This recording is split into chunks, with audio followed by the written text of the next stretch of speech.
Our goal is to solve important spine and brain problems with a seamlessly implanted device. Once you have a computer in your brain, your eyeballs are video cameras. All of a sudden, every piece of information on the internet becomes accessible to our minds. This is the rat bot, or the robo-rat. It's got technology, it's got electrodes going into its left and right hemispheres. The scientists can make this creature go left, right. They have it running through mazes, controlling where it's going. They've now created an organic robot.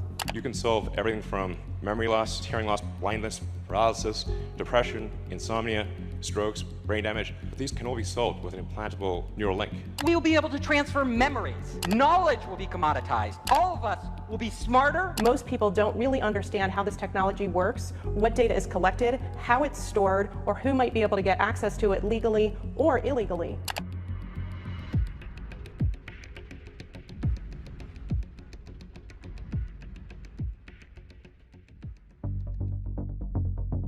The current world we are living in tends to become more and more technologized.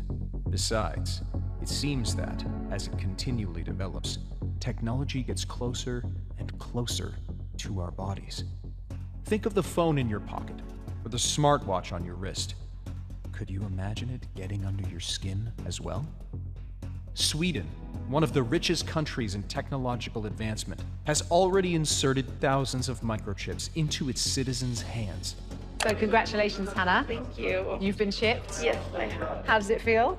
It feels good. I'm excited to see what I'll be able to do now.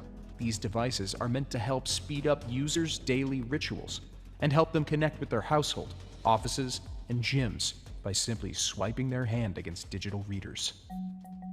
Around the building. Buy snacks. Yeah, exactly. So what I need to do is I need to first blip my chip and it will log me in, and from there I get access to the fridge. Also, these microchips can store emergency contact data, social media profiles, or e-tickets for various events within the territory of Sweden. While most people living in Sweden praise the idea of implanting microchips into their hands, Ben Liberton, a British scientist living in southern Sweden, thinks different. He believes that using your chip every time you want to do something, instead of using your card, can become a very easy way to share valuable personal information, especially that related to your physical health and bodily functions. The trained microbiologist who is now working in science communication also points out that as these microchips are inserted in the body, there is a certain layer of privacy to look out for before it starts to be widely used and shared. One might think that this is the peak of technological development, but the progress this field is making does not end here. The past 20 years have been focusing on the intense work of neuroscientists, which resulted in a revolutionary technology known as BrainGate. And the main goal is to connect the human brain to computers through BCIs, brain-computer interfaces, or BMIs, brain-machine interfaces. These brain chip implants are tiny processors that connect to your brain through threads that are significantly thinner than a human hair. In other words, as your brain is linked to a computer, all your data, such as memories or health information, will be continuously communicated back and forth. In a recent conference, tech mogul Elon Musk talked about his latest innovation, a brain chip implant that could allow people struggling with paralysis to use technology, like smartphones or robotic limbs, with just their thoughts. However, not only disabled people can use such brain chips.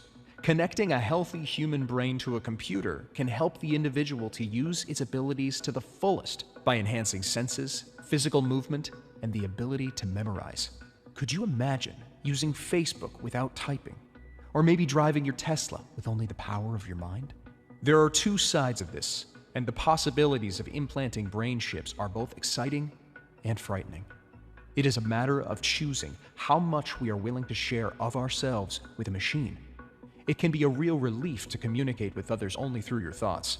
Sometimes we can find it difficult to express what we're thinking about, so having others read our mind could be useful.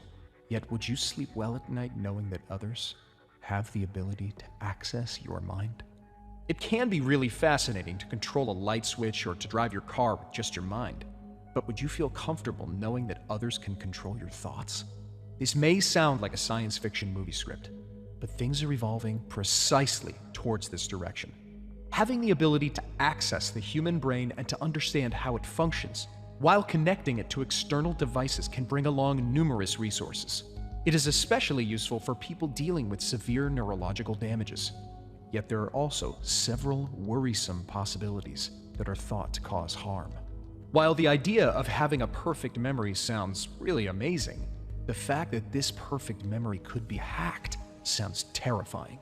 Imagine that some of your most precious memories could be shared with other people. It's a sense of privacy that is being accessed, which can bring along numerous consequences, especially on a social level. These silicon chips, which interface with the human brain's neurons through contact points, are somehow trespassing nervous tissues and have a great potential to send us on a very dangerous path, according to scientist Greg Braden. Not only that inserting brain chips can be destructive because they can interfere with the normal functioning of neurological processes, it is also unnecessary. What these brain implants are thought to help us do, we already possess the biology to do it on our own. Mirror neurons are a specialized class of neurons in the human brain that don't know the difference between watching the experience and having the experience. This is why you can lie on your couch on a Sunday afternoon watching a soccer game or a golf tournament or whatever. You're lying down, but you're watching this and your heart's racing, your muscles are tense, you might be perspiring, you might be, breathing heavy, but you're just lying there. I mean, if you think about that, it makes no sense. Your mirror neurons think you're the one on the field because the brain doesn't know the difference between watching and having the experience. When we learn to access these mirror neurons in a very specific way, we have super learning. I do this personally. I mean, we can learn very, very quickly. We can learn music. You can learn to perform the way another musician is performing. You can learn a foreign language very quickly. You can retain, not only retain, but recall information. Super learning, super memory, super retention, super recall.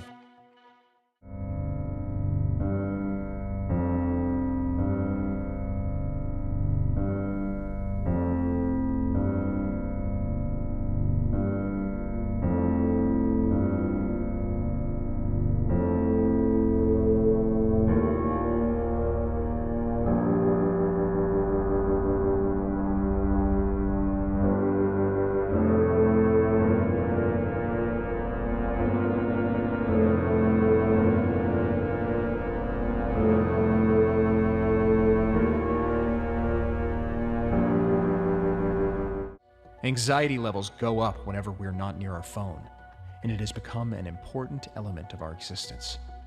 While we still have a certain amount of control on how a smartphone or a smartwatch can influence our lives, brain chips can open the door to another side of our existence, where privacy and the right to it are completely